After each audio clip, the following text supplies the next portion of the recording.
આપણે બતાવ્યા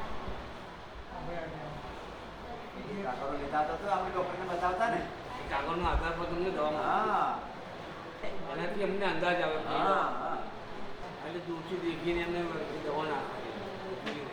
મારું નામ કૌશિક જોશી છે. હું હાલોલથી રહું છું. હું લગભગ છેલ્લા 4 વર્ષથી અહીંયા મારા બેન માટે દવા લેવા આવું છું. મારી પોતાની બેન છે કે પહેલાં હું ગુસ્સો કરતી હતી, ઊંઘ નથી આવતી અને એ રોડ પર જતી હતી એવું બી બનતું હતું. પણ આજે આ દવાના લીધે મને એવી યાદ છે કે મારી બેન પોતે જાતે કપડાં ધોવે છે, જાતે નહીં લે છે, એને ખાવા બનાવવાનું બી કહે, ચા બનાવવાનું કહે ચા બી બનાવી લે છે. પણ શું છે કે એને આપણી સુરક્ષા લીધે અમે એ લોકો દવા નથી દેતા. પણ આજે પોતાની જાતે નાહવાનું, પછી જમવાનું ટાઈમે જમી લેવાનું, શું જમવાનું છે એ કોઈ મતલબ નથી. પણ બધું એ બહુ સારું કાર્ય કરે છે કે જેની આ દવાની અસરને લીધે બહુ સારું મળે.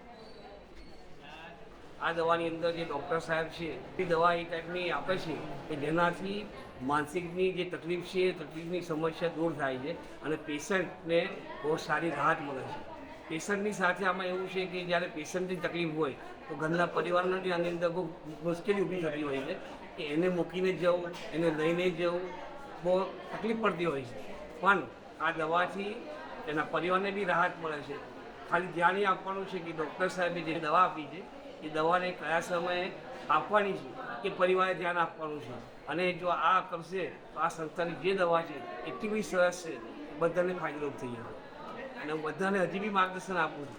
જે લોકો આ જગ્યાએ ના જાણતા હોય તો જેને બી અંજાનું હોય અને હજી બી તકલીફ હોય આ જગ્યાએ જ્યાં બી આપણી પાસે રેખા હોસ્પિટલ છે કે જાંબુગોળા છે કે કાલોલ છે જ્યાં પોતાને નજીક પડતું હોય અને હું બી જે માણસ બનતો હોય એમને કહું છું કે આ રીતે આ દવાનો જો ઉપયોગ કરશે એની ઘેર સુખ અને શાંતિ પ્રાપ્ત થશે.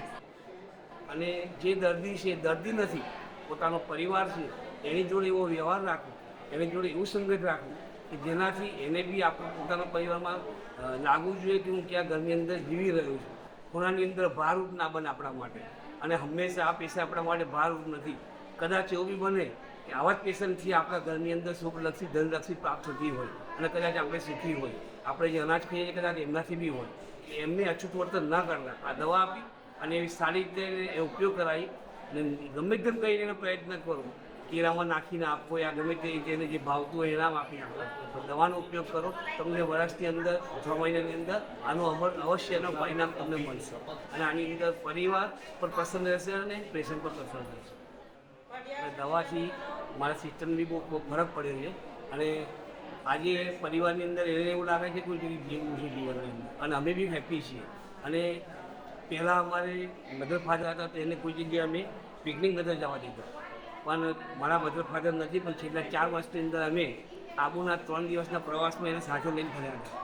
ત્યાર પછી 2023ની અંદર અમે જે મોરબી, કચ્છ અને જે રણનો પ્રદેશ છે ત્યાં ફરવા ગયેલા તો 4 દિવસની પિકનિકની અંદર અમે એને લઈને ફરેલા. આજે બી જ્યાં બી જવું હોય ત્યાં 3-4 કલાક માટે એને સાથે રાખીને જઈએ. કારણ કે અત્યારે એની પાસે ચોકસાઈ છે, ચોખ્ખી છે, સમય નહીં લેવાનો, આ બધી પ્રક્રિયાને ચાલુ કરી છે. તો જેનાથી આ અમને એક ફાયદો થયો છે કે આજે એને અમે સાથે રાખીએ છીએ અને અમને બી આનંદ થાય છે કે સાથે છે. અમે એવું નહીં માનતા કે આને તકલીફ છે એટલે લોકો શું કહે છે, લોકોને ભૂલી ગયા પણ અમે અમારું ધ્યાન રાખીએ. હું બધાને આ જ વિનંતી કરું છું કે તમે તમારા પોતાનો પરિવાર છે જેનાથી કદાચ તમે સુખી હશો એટલે એને અછૂત ન રાખીને એને સારો કરવાનો પ્રયત્ન કરો અને ખૂબ સુખી રાખો. એને જે ખાવું હોય પીવું હોય એ આપણે જે ખાઈએ છીએ પીએ છીએ એ જ રીતેનું ધ્યાન રાખશો તો હું અવશ્ય ગેરંટી આપું છું કે તમે બી મારી જેમ હેપી રહેશે, જેમ અત્યારે હસતો રહો. Thank you.